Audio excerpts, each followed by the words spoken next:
Okay, welcome to day 9. So what we're going to do today is we're going to use our skills of writing an equation of a line in standard form, and we're going to use an equation in standard form and graph it using the most efficient method. So we know how to rewrite it in slope-intercept form. What we're going to add today is learning how to graph a function by finding our x and y intercept. So that's going to be the new learning for today. So today, if we were to ask, how can I graph a function in standard form? We're going to use 3 steps. So the first step is we're going to calculate the x-intercept. So the x-intercept is a point that crosses the x-axis, such as that red point there. And what's really important about this is that every point, every x-intercept, our y value is 0.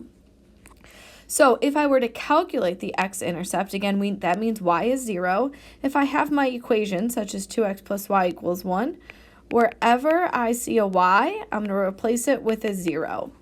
And then I'm going to solve for x. And so this means my x-intercept is 1/2, again, my y value of 0. And then I'm going to go over to my graph and plot that point. So the second step is we're going to calculate the y-intercept. So the y-intercept is any point that crosses the y-axis, and what's super important about that is that my x value is 0 for any y-intercept.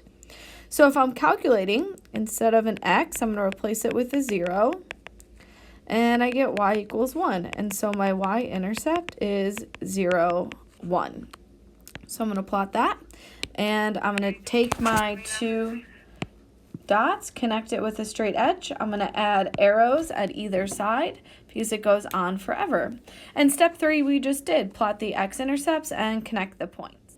Okay, so for example 1, we're going to practice calculating our x and y intercepts. So if I told you to graph 3x minus 6y equals 18, up until now, the only way we knew how to do that was rewriting in slope-intercept form.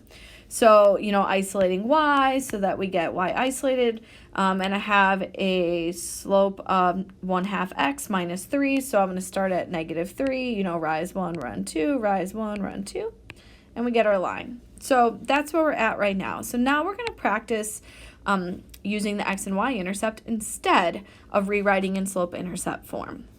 So x-intercept we know is when y equals 0, and that's really important. So in my equation, wherever I see a y, I'm going to replace it with a 0. And 6 times 0 we know is 0, so those cancel, and we get 3x equals 18, x equals 6. So my x-intercept is 6, 0. Okay, and so I'm going to plot that.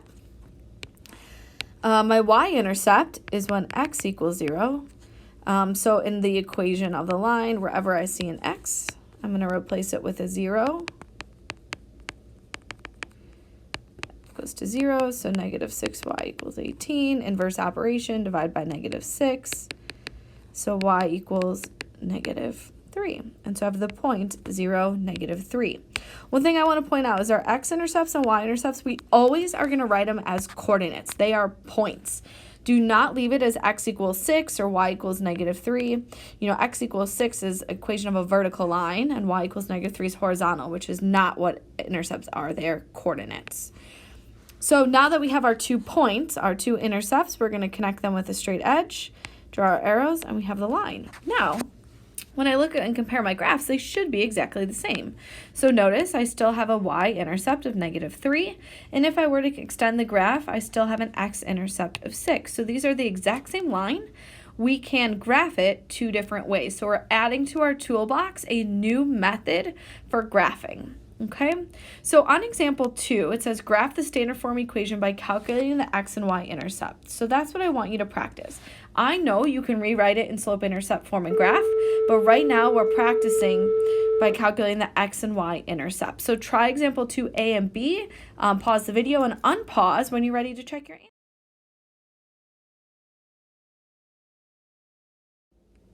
Okay, so for example 2A, we should have this line with an x-intercept of -2 and a y-intercept of -6.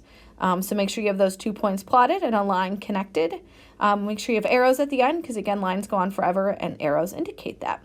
And so, for example, B, we should have had an x-intercept of negative 3, 0, and a y-intercept of 0, 3 halves. Actually, I'm not happy with this line, so I am going to erase it and re-sketch it in. Okay, again, we got our arrows. Great. At the bottom of the Day 9 notes, we have our Unit 3 summary, and so I'm going to walk through it. So the first form in this unit that we focused on is slope-intercept form. Okay, which we should all know is y equals mx plus b. And we're going to use it to write an equation when we're given a slope and a y-intercept. So as a reminder, my y-intercept is b, and so my y-intercept is always 0, comma, b. And what we love about slope-intercept form is it literally tells us two things. It tells us the slope of the line and the y-intercept of the line. When we're talking about word problems, we would also denote slope as a rate, and the y-intercept would be an initial value, a starting fee, something along those lines, okay? So again, the y-intercept and slope come directly from our equation. The next form we learned was point-slope form. So point-slope form is y minus y sub 1 equals m times x minus x sub 1, and we should use it when we're given a point, so 1 or 2 points, and the slope. So in this instance, I'm going to be given the coordinate x sub 1 and y sub 1, which is our point, and we would also recognize our slope. And what point slope tells me is at one point the line passes through and the slope. So let's look at this example down here. So I have the point slope form y minus 3 equals 3/4 times x minus 6. So what do I know? Well, I know that the slope is 3/4 of that line, and I know one point it passes through. This is x sub 1 and y sub 1. And so I know the line passes through 6, comma 3. So this is really helpful because if I were to graph it, I have enough information. I don't have to put it into slope-intercept form. So if I were to graph 6, 3, and my slope is 3/4, I'm just estimating here. I know I rise 3, run 4, and I have my line.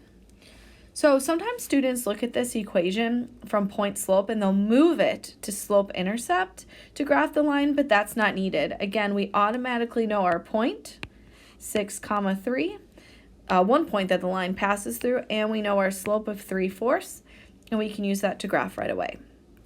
Okay, and then we've spent the most recent time working on standard form. So standard form is ax plus by equals c, where a, b, and c are coefficients. So remember the a term must be a whole number, so sometimes we do have to manipulate the equation. So let's do an example here. So for a to be a whole number, maybe I did some work and I ended up with negative 1/2 x plus 4y equals 10. But I look at my a value and it's negative 1/2, so I have to multiply by some number. So it needs to be a whole number, which is a positive integer. So I'm going to multiply everything by negative 2. We're going to distribute 3 times to be fair, right? And so I'm going to get x minus 8y equals negative 20. So this would be the proper standard form, because in this case, my a value is 1. So when do we use standard form? We really use it for word problems when two given rates and a total are provided, okay? If I have an equation in standard form, what does it tell me?